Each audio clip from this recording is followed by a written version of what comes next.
I think we got wetter coming back than we did going to the shelter. Yeah, we definitely did. Let's lose the wet clothes. Let's go ahead and then go have a chat on the couch. Oh my. Okay, you. Let's go talk. Oh boy. Harold fell onto the couch, taking it all up, and he invited you onto his chest and belly with a few pats. Come here. Make yourself comfortable on your bear. Oh, it's cute. So cute. A little bit of ass peeking out. What is with the main character's ass? His back goes on forever, then his ass is like, barely there. He's got like a tiny ass. What the hell happened to his ass? All good. So comfy. Good. He didn't say anything else for a short bit. He just moved his paws idly around your back while nuzzling against your head. So, what did you have to talk to me about? You know that I love you, right? I do. And I love you too. I know you do. And you've made me so very happy since we've been together. I don't think I've ever been happier than the time we had you with me. Even happier than my wedding day. And that day was one of the happiest of my whole entire life. But, well, there are things that happen that try to destroy that happiness. Sometimes I wonder if I'm even allowed to be happy anymore. Life has this way of luring me into a false sense of security and then laughing maniacally as it tears me down again. Here lately I've been beaten up a whole hell of a lot. I've been to some really dark places. Places I've never wished even my worst enemies to go. No matter how hard I fall or deep I sink, one thing has been constant. You were there. When I was sinking into the darkness, your hand plunged and dragged me out. I was at my lowest of lows, and you saved me. I will always be thankful to have you in my life. I'm really happy to hear that. But, it's kind of my fault. Don't. I know I told you once that it was because of you that I fell into a depressive state, and I've regretted saying that ever since. Never blame yourself for my problems. It was never your fault. However, what I'm about to tell you is kind of your fault. I mean, it's my fault too, but you can take some of the blame. What is it? Your little incident with Diana was on the news, and the school board caught wind of it. What? His paws kept you pinned against him, and he continued stroking your head and back.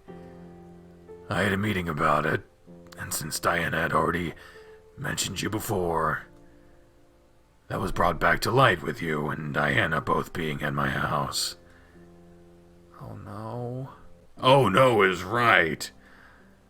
I don't really like lying, so I told him the truth.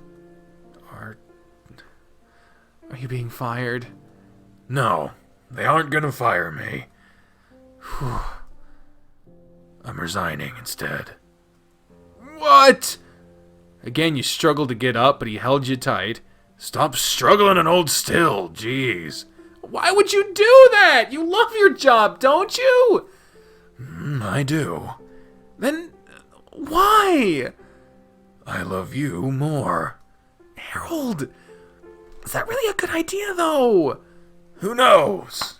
Love makes you do crazy things sometimes. All I know right now is that I'm not willing to let you go. And I'll do what I have to keep you with me. I have a good amount of money saved up, and I'll just find another job or something. The tennis team here is doing great, so I bet I could get another job as a coach or something like that.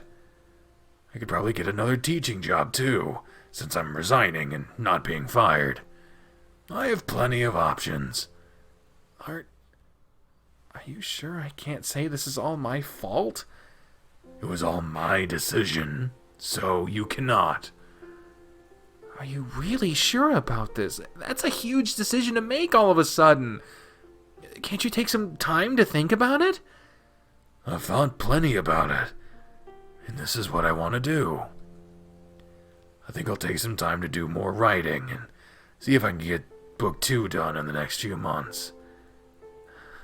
Maria will be definitely excited about that. No doubt, seeing how much you liked the first one. I'll start looking for more work in a couple of months, but I'm not hurting for money right now. Is there any way to talk you out of this? There's no point in trying. It's making me choose between you and my job. There are countless jobs out there for me, but there's only one of you. I'll choose you every time. But you could just lie about me. It doesn't bother me any. It bothers me, though, so that's out of the question. Just accept this. If worst comes to worst, I'll just move into the shelter with you. Oh, jeez. Everything will work out, Thomas. Trust me. As long as I have you by my side, I know everything will be just fine. Okay, then. If you're absolutely sure this is what you want to do, I'll trust you. Absolutely. 100% sure. When will your resignation go through? I'll have to go through mediation with the school board in regards to that. We'll have another meeting on Monday and go from there. I have a solid record, so I'm sure it'll go over smoothly. Are you going to tell the guys tomorrow? No, I don't want to tell them just yet. I want everyone to have fun tomorrow. I'll break the news to them after I get more details about what my resignation will entail. It's going to suck to not have you coaching us anymore. I can still come practice with you guys. I'll need to do something to stay in shape. I think you meant get in shape, because your current shape is mostly round. He laughed as he squeezed you and rubbed his face against your head, shaking you around gently. You calling me fat? No! There's nothing wrong with stating the obvious. Won't you miss this belly, though? It makes a pretty good cushion to rest on, doesn't it? I'm sure I can maintain this shape while staying in shape, if that makes sense. I get what you mean. You sighed and wiggled around to make yourself comfortable again. Thank you, babe. Thank you for staying by my side through everything that's happened. I'll be here with you for everything that'll happen, too. I think you're stuck with me indefinitely. Maybe I should rethink this. Hey, now! Maybe I'm the one that should be rethinking my choices. It's too late for that. I've got you right here. You were wrapped in his legs and arms as you wrestled to free yourself. There was no chance of you getting away from his bare strength. You resigned to your fate with defeated deflation and snorted. He waited for you to give up, and then went back to pushing his paws up your shirt to rub and scratch your back a while longer. Would you mind too much if I spent some time in my office? I want to do some writing, and I'm really feeling inspired today. I don't mind at all, right till your heart's content. Don't tell me that, or I'll be in my office all day. Then go for it. I'll take care of dinner even, so you can stay away until then. Would you really? I'll try. Well, in that case... He inched from under you, leaving you to roll onto the couch. All right, I'll be in the office if you need me. I have a lot of stuff to get out of my head. Good luck. I don't know what to do now. As you settled onto the couch by yourself, you slapped your hand over your face. Damn it! I left a bear at the shelter. I can't believe I forgot it. And my sonnet is in there with it, damn it. I'll text Maria and let her know I'll get it tomorrow. If it wasn't still raining, I'd sneak off and get it now. Oh well. Tomorrow it is then. After sending a text to Maria, you turned on the TV and let your mind wander. I wonder if everyone wouldn't mind playing LNL around lunch tomorrow instead of during the evening. It'd be nice to have the evening for just me and Harold. I want to make sure he has an amazing night to prepare him for the days to come. We have no idea what's in store, so I'm going to ask him and see what he thinks. Then I'll call everyone else. He knocked on his door and waited until he responded before coming in. What's up, Ed? Sorry to bother you already, but I had something to ask you about. You don't bother at all, so don't say such things. What do you need? Would you be against playing L&L earlier in the day tomorrow? I was thinking maybe we could play in the afternoon, then it would leave the evening for us to spend together. If all the others are okay with that, I'd be more than happy with that idea. I would enjoy having the evening alone with you. Go. I'll go get in touch with everyone and see if it's okay. I'll give you a bear kiss first. You came into my office, so you have to pay the toll before leaving. I didn't have to pay the last time I came in here. New laws have been instated, and you're required to follow them. What'll happen if I refuse? You'll be fined and have to pay extra penalties. In that case, he slipped out of his office without complying with his demand. I'll get what you owe me one way or another. I'm looking forward to you trying. Okay, let me call everyone and see if they're okay with meeting earlier. I'm thinking if we meet around 2, we can play for a few hours before I do dinner with Harold. You found yourself sprawled out on the couch again, and for the next hour you were on the phone with your friends, checking to make sure the change in time was okay. Everyone agreed to play earlier with a little explanation needed, but they didn't stop Darius from pestering you about what special plans you had for the evening. You ended up hanging up on him in the end, and he sent a slew of texts to follow with suggestions and ideas on how you could please the bear. Darius, you're such a pain. Maybe you'll try that idea, though. Try what idea? No, it's a surprise for you. Oh, a surprise for me. That's exciting to hear. You're so sweet. So, we playing early tomorrow? Yeah, they'll be here around 2. Great. Oh, since you're doing dinner tonight, dinner will be up to me tomorrow. I might have to go to the store for some things, but I'll decide on that later. What are you doing now? Done writing already? I wanted to get up and stretch. It's not good for me to sit around for too long. What? And since the rain let up, so I'm going to get some pictures and send them to Richard.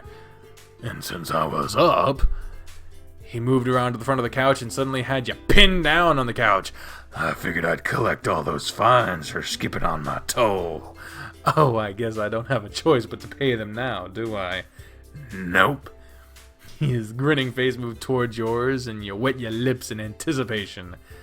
Like any other time his lips met yours, it started with a tickle of his fur against you, followed by the caress of tender flesh that filled you with a passionate warmth.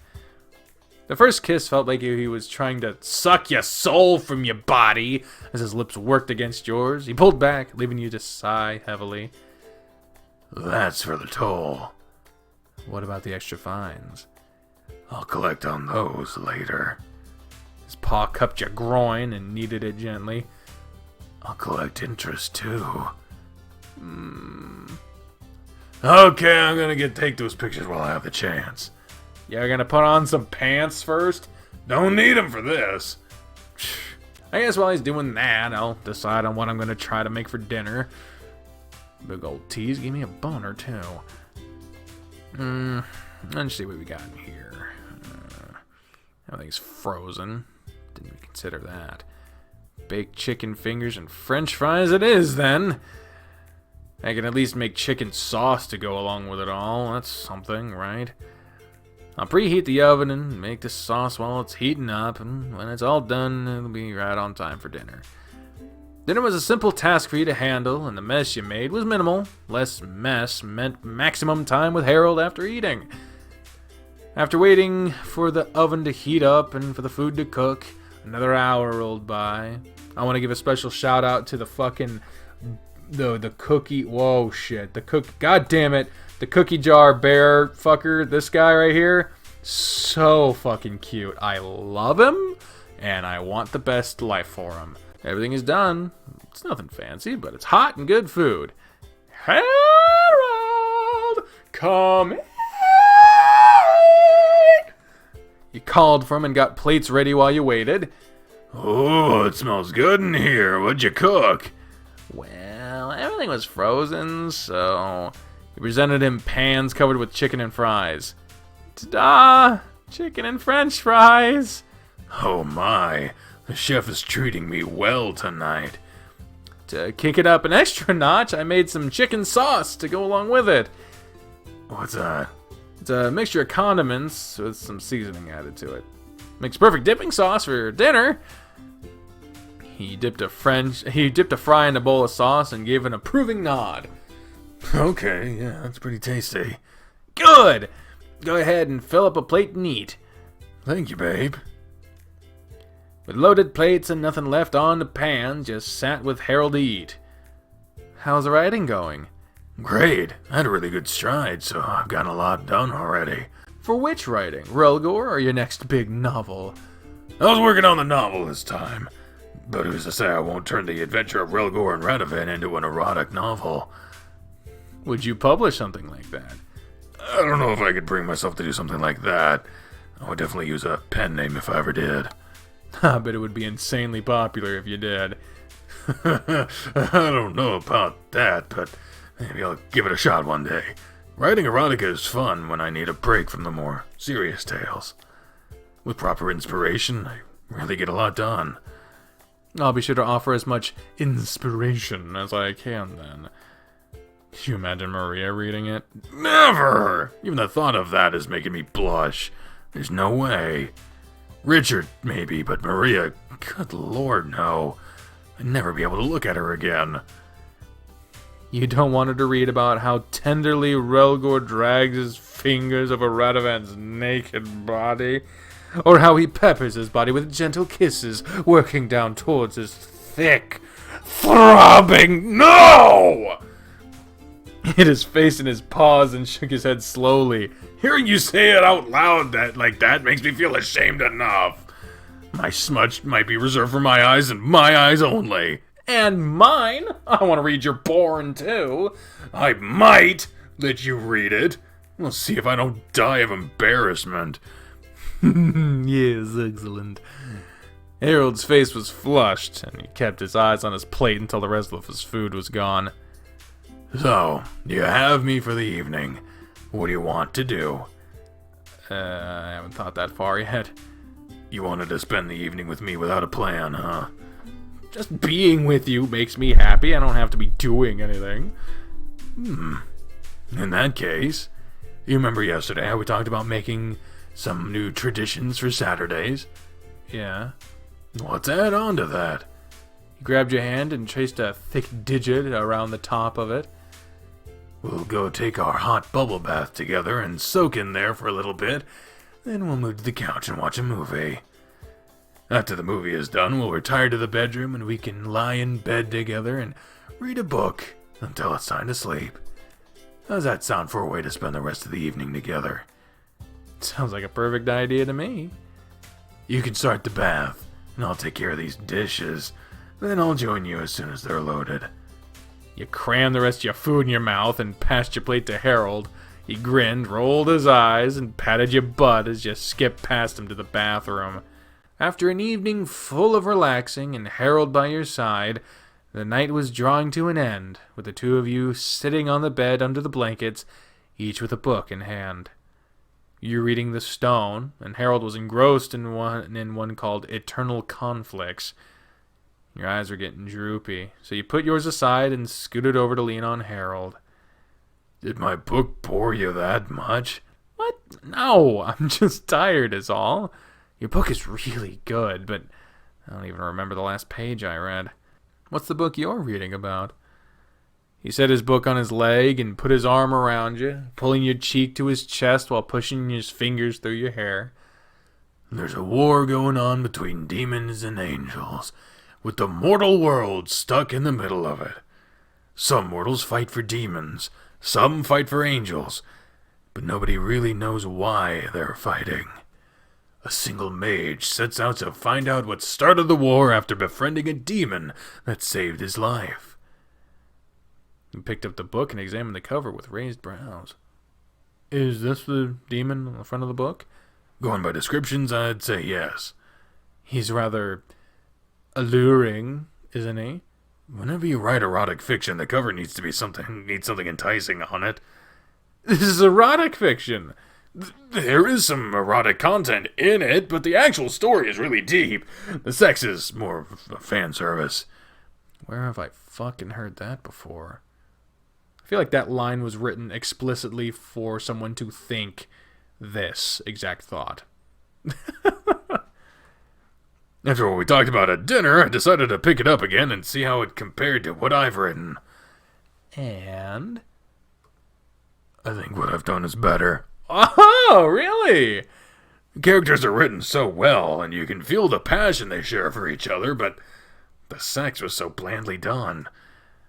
They just had an epic battle and barely survived the day, and they had this moment together that was so tender as they were reunited and tending to each other's wounds. There was such a build-up between them about lusting over each other and not talking about how they really feel for one another. Then they kiss, and it's magical. You expect this lusty, taboo scene between a man and a demon, only to have it get piddled out in less than half a page, like it was some cheaply written, underfunded porno. Thrust, moan, squirt, done. That's all I got! No real foreplay, no uncertainty in what they're doing, no passion, no anything. I seriously think it would have been better to just mention that they engaged in intercourse, skip past it, and not be bothered with such a pitiful scene. You know what? I absolutely agree. I haven't read the book he's talking about specifically. Obviously, this is a fake fucking book. But what I mean is sometimes in some of the stories I've written, read on this channel, it really seems like the story would be like 1,000 times better without the sex scenes, or that they just don't make sense to be where they are, or that they're not written near as well as the rest of the book, because the novel. Because sometimes, as I've been told by some devs, some, not all, sometimes the sex scenes are just put in for fan service to get people to read. They're hooks, and the problem is if your hook doesn't align with the content of the rest of the book, then it's gonna be seen as hollow. It detracts from the overall narrative at that point. I agree. Sounds like you wanted some hardcore demon fucking to happen. That would have been better than what I got. I didn't realize you were such a connoisseur of smut either. I'm not. I've just read some really good stuff before, and I think I do a decent job writing it. I guess that means you'll have to let me read some of it and be the judge of that. Fine, I'll let you. Really? Yes, but you will sit in my office by yourself and read it silently when I let you. It's fine with me. Probably regret letting you read it. I'm sure you've written the most amazing smut ever. I can't wait to read whatever boner-inducing work you've produced. He groaned and rolled onto his side, pulling his pillow over his head and tugging at the blanket all the way up over his shoulder. Turn off the lights and let's go to sleep. He tugged on Harold and made him roll onto his back, pillow still over his face, so you could at least cuddle up against his side. Don't forget to take off your glasses. He grumbled and pulled his glasses off from under the pillow and put them on the nightstand. I love you. I love you too. His hands scratched over his belly and all through his luscious chest fur. His movements were slow and rhythmic, and you could feel vibrations rolling through his body from the muffled purring heard under his pillow. His chest rose and fell under your hand, and the purring eventually came to a stop, only to be replaced by snoring instead. I put him to sleep. Sleep well, Harry. I love you so much. I'm so happy to be in your life. And I hope that we're together for a really long time. You found his upturned paw by his side, and you rested your other hand in it. You gave it an unconscious squeeze while you continued rubbing through his fur. Your heart was filled with nothing but love for the big old bear. There was nowhere else you'd rather be than right there beside him. With the warmth of his body and the soft drone of his snores in the rain, you drifted off to sleep against him. There it is. There it is. So, let's go ahead and save and read the author's notes. Haven't seen a Dying Wolf author note in a while. If you made it this far, then you've been doing something right with the bear. Though this day had 3 possible outcomes, best, neutral, bad. As a hint, the best route starts off with some fun after breakfast, and no talk of putting certain things on hold. So we got the best route! Yay! His next update, I plan on spending an entire month doing, so be prepared. Day 35 is the last for his route. Thank you so much for reading and for all the support, and I'll catch you next time. That's so cool. We've been doing good. We've been doing good. God damn it. Like, the endings, the multiple endings things make me worry so fucking much. I love the characters so much. I don't want to risk ever winding up on a bad route or a bad ending, you know, something like that. But oh well. Anyway, so that was day 34 of Harold's route, and my throat's actually feeling fine. So that's pretty cool. On the next episode of Extracurricular Activities, I don't intend to stop recording this game until the next Harold update comes out, but I will have to choose between the other 4 routes. Which route will be continued? Will we be doing Dozer's route, wherein we are having dinner at the shelter with Spencer, Richard, and Maria, aka My Throat on Fire? Will we be going to Chester's route, wherein the next day is where we'd be following up on us fucking and then seeing if there's any fallout from the arcade, I guess. I don't really think there's anything upcoming there, at least that I can remember. I'm sorry. With Darius, we've got the camping trip coming up, and with Spencer, it's his impending decision on going to be a single tennis player, quitting college, or we're gonna try doing doubles, you know, that type of thing. Like, there's some routes that I find a little more alluring currently in terms of narrative. Whichever one happens next, we will see. But until then, ladies and gentlemen, I've been the trained unprofessional, and you're not. Bye, everyone.